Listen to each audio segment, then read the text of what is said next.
All month, KPRC2 is shining a light on awareness and prevention of sexual assault, harassment, and abuse. Joining us live this morning to talk about the importance of women learning self-defense is safety expert Barb Jordan. Barb, good morning.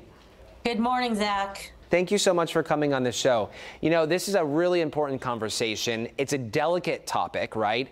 How do you talk about this and how do you teach this, safety that is, without scaring people? I love that question, Zach, because the information I teach is about empowering people. If you don't know what to do, that's scary. So not understanding what predators do and the tactics that they use, 39% of the time when there's a sexual assault, it's an acquaintance. So if you're at a party and everything's going great and somebody says to you, want to go outside, I provide the awareness. I provide them the information ahead of time, like, why do they want to take me outside? We're having so much fun in here, but outside is an opportunity for somebody who has bad intentions.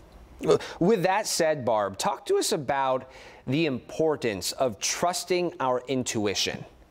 Yeah, it's my favorite topic. I think that there's always a moment, that there's always a warning sign, specifically for women. Women have excellent intuition. And if we listen to it, it can absolutely keep us safe. In fact, it's the only reason that it exists. It serves one purpose, and that's to keep us safe. So it provides a signal in a lot of different ways. For women, we feel it a lot in our stomach. Men, they get it on the back of the neck or the hair on their arms.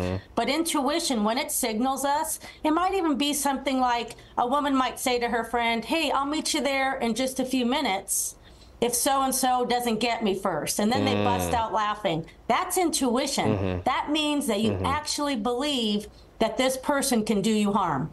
Yeah, and you know, as you're talking, I'm getting cold chills just, thinking about a situation like that. Many of us maybe have experienced something like that, and you need to really trust your gut when it comes to those types of things.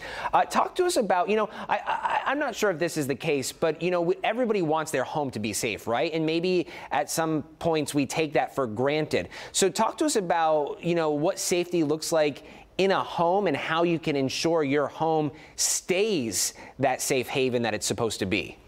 Well, basic safety 101 is lock your doors. And so oftentimes people don't do that. Or on summer, they leave their windows open. Those are opportunities for people. Sometimes I just drive through neighborhoods and maybe somebody even has their door cracked open.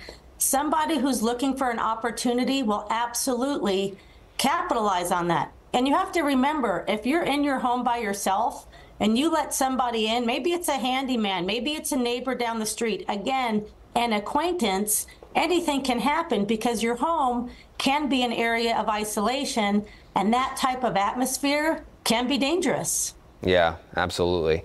Talk to us about awareness. I know as I've gotten a little older, I've become a little less tolerant of people who are not aware, but really being aware can play a big role in remaining safe.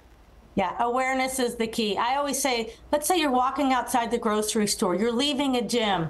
Do you notice the guy leaning against his car? Do you notice the guy leaning against the wall? The person with no purpose. Yeah. That's a red flag. Remember, violence rarely happens without some sort of indicator. And if you take your eyes off of that person, that could lead to danger. But if you have the awareness, if you make sure to keep your eye on somebody, you're actually saying, like, I see you. I'm not saying stare this person down, but they're looking for somebody who's not aware.